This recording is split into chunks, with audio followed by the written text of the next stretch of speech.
ఎప్పుడైతే ఎంటర్ అవుతాడో ఇంకి మన విష్ణు గారికి దేవుడి గురించి చెప్తా ఉన్నప్పుడు ఆ కాసేపు మాత్రం ఏదో కొంచెం బాగుంది, కానీ మిగతా అంతా కూడా నాకేదో అంత అయితే ఏమి ఓవర్ గా చూపించారు. దేవుడి సినిమా కింద అయితే అసలు చూపించారు సరిగ్గా, మాక్సిమం అయితే ముందు అది లేదు. ఇలా ఫ్యామిలీని చూపించుకొని మాత్రం చూపించారు అంతే. ఇది ఫస్ట్ హాఫ్ కానీ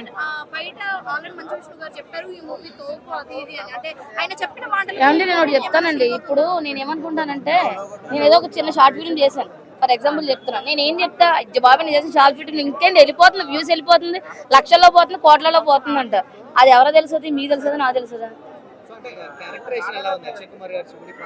అక్షయ్ కుమార్ గారు అండి శివుడి కంటే చిరంజీవి గారిని మంజునాథలో చూసారు కదా, ఆయన చూసి ఈయన చూడండి. మేము చెప్పడం ఎందుకు, మీరే రివ్యూలు ఇచ్చుకుంటారు.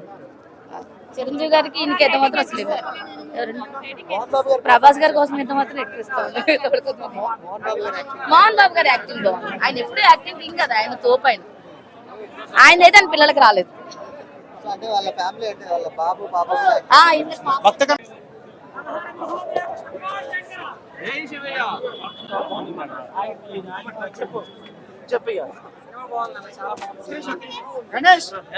సినిమా చాలా బాగుందన్న. సినిమా చాలా బాగుంది. ఏంటి హైలైట్స్ ఏంటంటే సినిమాలో లాస్ట్ 40 మినిట్స్ పీక్స్ అన్న సినిమా.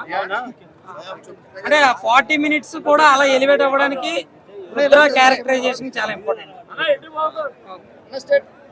ఇంటర్వెల్ లో మోహన్ లాల్ గారికి కూడా చాలా హైలైట్ గా అనిపించింది.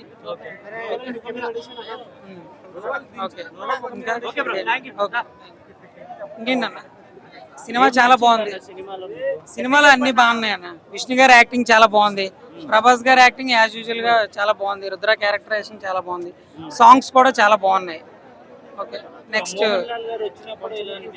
మోహన్ లాల్ గారిది తక్కువ సేపు క్యారెక్టర్ ఉంటది, కానీ అది కూడా బెస్ట్ క్యారెక్టర్. లేదు, ఫస్ట్ హాఫ్ అంతా స్టోరీ నెరేటింగ్ ఉంటది అన్న స్లో, దాని వల్ల మనకి స్లో నెరేషన్ అనిపించవచ్చు, కానీ సినిమా మాత్రం చాలా బాగుంది. భక్తి సినిమాలో రక్తి అంటే మరి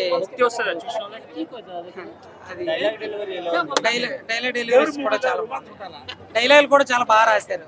ప్రభాస్, మోహన్ బాబు, విష్ణు మధ్య డైలాగ్స్ అయితే ఇంకా చాలా బాగా రాశారు. అన్ని మనకి ఆలోచింపజేసేలాగా మాటలు ఉంటాయి. రుద్ర వచ్చి ఏదో మాట్లాడిన ప్రతి మాటకి అర్థం ఉండేలాగా ఏంటి తిన్నటిని కన్నప్పగా మార్చడానికి ఉపయోగపడే మాటలు మాట్లాడతారు. రేటింగ్ 3.5